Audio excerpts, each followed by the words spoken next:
there were 3 difficult games. I thought we probably rode our luck a little bit against Morecambe. Derek came down and they were good on the night. Brought up Scunthorpe, probably as bad as what we've been all season.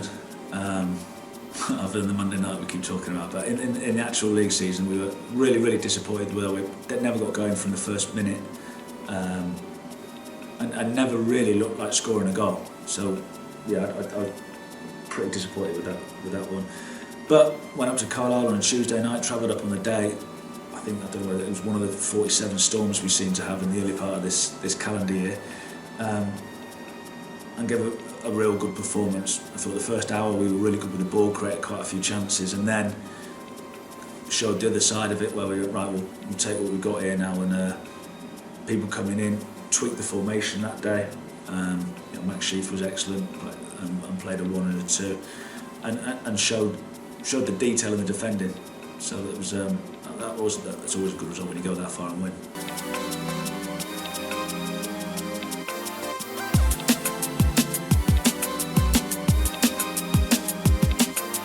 But again, I think it was blowing a gale. It was a hurricane straight down the pitch as it normally does here. Really wet as well, but a good performance. Scored. I think they scored from a fluke. I think Owens kicked it off their lad. So going 1-0 down in this league is difficult. So to go 1-0 down and then to play our way back into it, and I thought it was quite comfortable in the end, although it was only 2-1. But obviously with the Holly Gaza, with the kit and everything, it was brilliant. You can support it, do as much as we can for the foundation, like we have done, or the trust, sorry. And then obviously the shirt makes it memorable as well, because we won the game. So you don't want it to be memorable for the wrong reason. So it was sort of like it was a great day for everyone.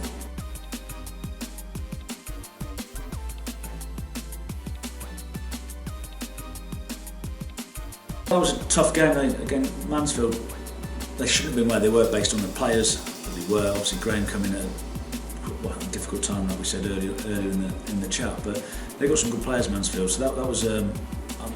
I wouldn't say we rode our luck. We really had to dig in.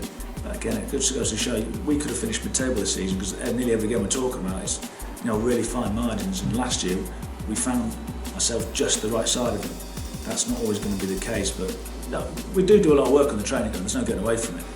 Players get the time off, but they do know that when they're in, the staff are after them.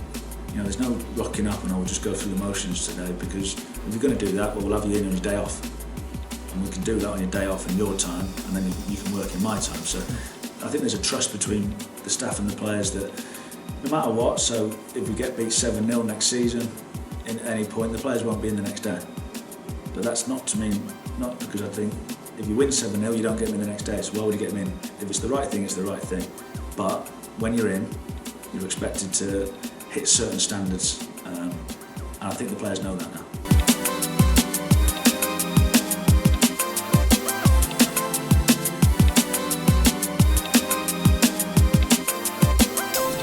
We had a run of games just before the end of the lockdown with Northampton, Colchester, Port Vale.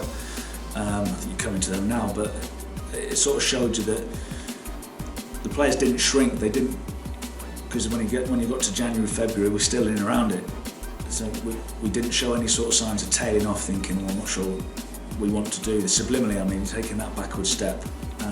So to keep getting on the front foot, and again, I think it was Reg that time, wasn't it? I think Ruben started that game when Reg came on. Another great ball, and another. I was tapping at the far post, wasn't it? That's the one, yeah. It was from a set play. But a good performance against clearly a very good team.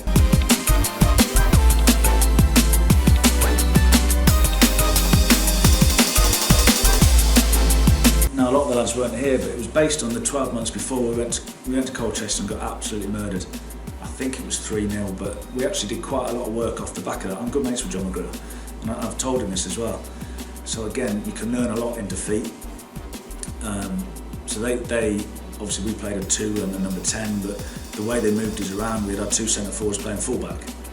I can't remember who was playing up front on the day about 12 months ago, but we never got near, never laid a glove on them. So to go there, and it was almost not a complete opposite, because they had a lot of the ball, but they couldn't break us down. and we scored a good goal. Might have got just been offside, and the counter-attack goal, and again reflected back on that we could sit in and not sit deep and ride our luck. It was sit in and be difficult to break down. Owen hardly had a touch, so that was a really good complete away from home performance.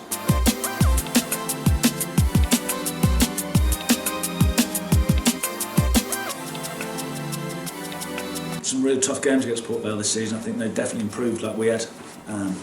I think in the first half of the season it was probably ourselves, Cambridge and Port Vale that had shown real signs of improvement. Obviously Cambridge fell away a little bit. No, but he's done a good job there, John. Every game we played against him was tough. Obviously beat us in the FA Cup as well, disappointingly because of the Man City result off the back of it. But I'd expect them to be not far away from it next year, definitely, because if he can recruit, he definitely got them a way of playing, obviously completely different to the way we play in terms of formations, but real hard games. The draw that we had at their place was like a basketball game. It could have been 3-0 to either team. So I'd expect them to be in and around it next year, definitely in the top 10.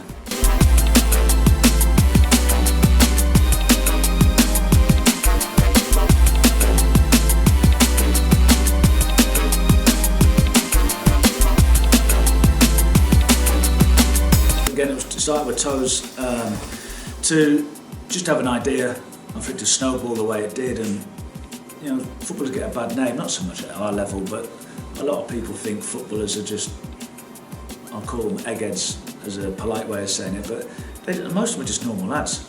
Yes, they can drive in nice cars and they wear nice watches because they can afford to, but generally they come from normal backgrounds and are good people. There's the odd exception, but there always is. But there's a perception that footballers are this sort of person, and I think the lads at our level are very similar. They just haven't got the money that the top ones are. So there's a lot of good work goes on for Toes to have that idea, and like I said, it's not a lot to give up. A little bit of hair. I'm not quite sure what he's doing in the playoffs, but in my point of view, it's a haircut.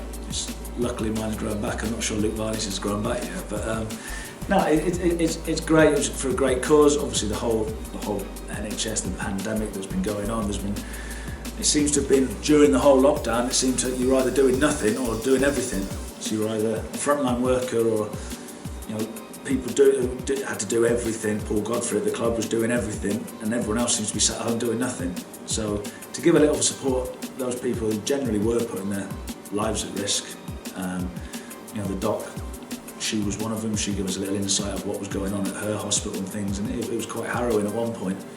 But hopefully that money can contribute towards whatever to make everything safer and better.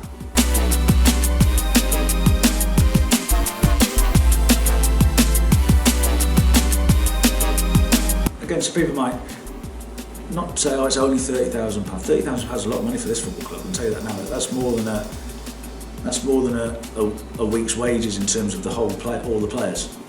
So if you reflect that to what that would be at a big club, there's a big chunk of what we have, and for supporters to, and I don't think it was purely about money either. I think it was a show of intent, a show of support, a show of, we recognise that you've had a good season and we want to do our little part of it. Yes, the money counts, but I think it was more about, like you said, showing that support, showing that we want to, because the players know there was no noise. The players aren't stupid. The players were trained on the pitch a few times and they're looking around and they're seeing it, so they know that the supporters are with them. So I think there's definitely been a good connection between, the community, the town, the players and the supporters this year. Yes, it's easier when the results are going well.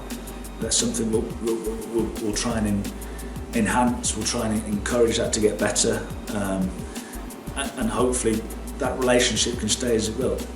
I'm not stupid enough to think it's always going to be result based, but I think the supporters do recognise that the players they do care about the club. So one thing I did say when I came in is I wanted a little bit more continuity. I'd kept an eye on Cheltenham results over the years, and this is no slant on any other manager, but I just felt there was too many players came in and out. So why would a supporter buy a Cheltenham shirt with a name on the back when you don't know whether they're going to be there in 6 or 12 months? The players have to perform, obviously, but that's something that we've tried to do, and I think we've got that. I think we've already got 12 or 13 contracted for next year. I I think 8 of that starting 11 against the last game are here next season. So there's something to build on. Hopefully, going back to the recruitment thing, recruitment's probably 75% of the job.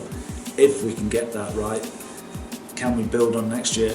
Who knows? The tough part will be expectation. People already know about us now, so there's no sort of element of surprise.